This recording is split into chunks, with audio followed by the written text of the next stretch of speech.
जो विषय चल रहा था पहले खेती का, उसमें एक विषय एफपीओ बना करके और किसानों के प्रोडक्ट्स को ठीक दाम पर बेचने की व्यवस्था करना, यह अपने को करना चाहिए। पत्थर चट्टा ही है, पत्थर चट्टा कहता है। तो एफपीओ बना करके और बिक्री की व्यवस्था, इसकी ट्रेनिंग के लिए चाहें तो मैं अभी बेंगलोर गया था। बेंगलोर सिटी के पास में ही, सिटी के नज़दीकी, वैसे तो सिटी ख़त्म ही नहीं होती, वो 35-40 किलोमीटर है वो स्थान जहाँ गए थे हम। सोसाइटी बनाई हुई है उनकी, हाँ नीलमंगला, वही नलमंगा, वहाँ सोसाइटी है, उसमें 400 किसान हैं और उनके सबके प्रोडक्ट, उनकी वीकली वहाँ बैठक भी होती है, ट्रेनिंग सेंटर भी ऊपर बनाया हुआ है। बहुत अच्छा दाम सबको मिलता है और वो सब एक्सपोर्ट भी होती है उनकी चीज़ें और देश में भी बिकती है। तो उस मॉडल को समझ करके उनकी ये सोसाइटी आप बना ले एफपीओ, उसका काम करने का तरीका उनका बढ़िया है, उसको समझ करके और किसानों के प्रोडक्ट्स को ठीक दाम मिले ऐसा बेचने का प्रबंध।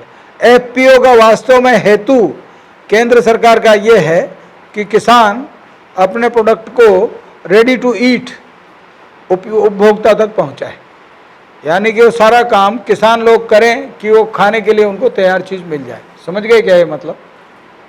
मान लो जैसे कोई रागी है तो बिस्किट बना दिया, उसके और कई प्रोडक्ट हैं वो बना दिए, ऐसा रेडी टू ईट खाने के लिए तैयार। धान को चावल बनाना, हाँ धान को चावल बना के देना, हाँ चावल, वो धान को चावल बना के देना।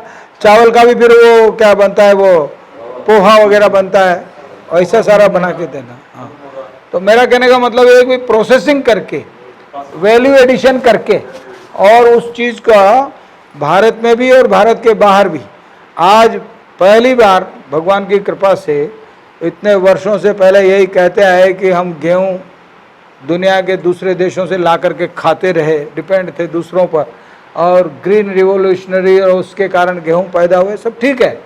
लेकिन आज की तारीख में हम दुनिया के सबसे बड़े गेहूं के एक्सपोर्टर हो गए। आज की तारीख में दुनिया में सबसे ज़्यादा गेहूं का निर्यात भारत कर रहा है आज की तारीख में। और प्रधानमंत्री ने घोषणा की है कि ये WTO यदि बोले तो हम दुनिया को खाना खिला सकते हैं, ये सब किसानों के प्रोडक्शन के ऊपर।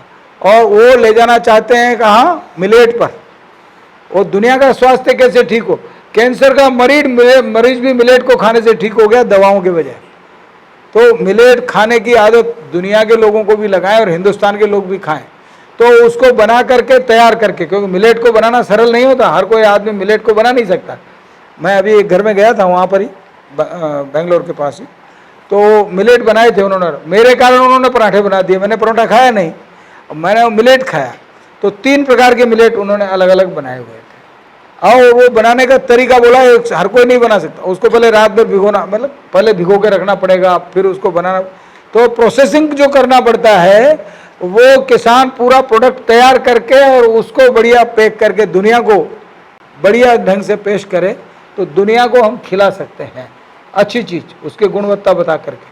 तो एफपीओ के आधार पर अपने यहाँ पर भी सब जिलों में किसान संघ के कार्यकर्ताओं को जिले वाइज एफपीओ बना करके वहाँ के प्रोडक्ट्स को मार्केटिंग बहुत अच्छा करने का ट्रेनिंग, वो यहाँ यदि कहीं मिलती है तो यहीं करें, और यहाँ नहीं मिलती तो जैसे मैं देख करके आया कि भाई वो सोसाइटी जो कर रही है उसको देखें और सीखें और समझें, तो हम भी यहाँ कर सकते हैं। क्यों? ठीक है कि नहीं बात?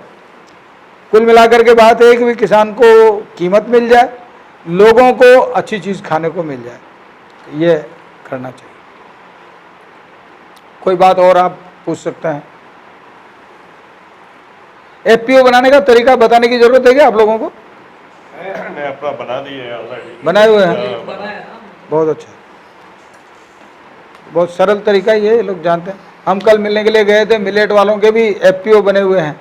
एफपीओ के द्वारा क्या मिलता है ये समझ लो पहले, वो हर एक को मिलता है। एफपीओ के द्वारा किसान को खेती करने का यंत्र मिल सकते हैं, आपको प्रोसेसिंग करने की मशीनें मिल सकती हैं सब्सिडी पर, आपको उसका प्रोक्यूरमेंट करने के लिए उसका वो सब्सिडी पर वो आपका हॉल बनाया जा सकता है। हाँ, सरकार की सहायता से ये मिलता है।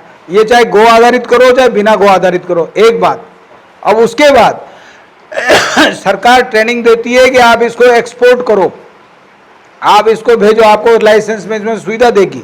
अब आप जब बेच रहे हैं तब आपका गो आधारित है, ये प्रमाणित है, प्रमाणीकरण के साथ में गया तो आपका एक्सपोर्ट अच्छा होगा, दाम अच्छे मिलेंगे। समझ गए ना बात? మరిన్ని అప్డేట్స్ కోసం STV యూట్యూబ్ ఛానల్ ని సబ్స్క్రైబ్ చేసుకోండి।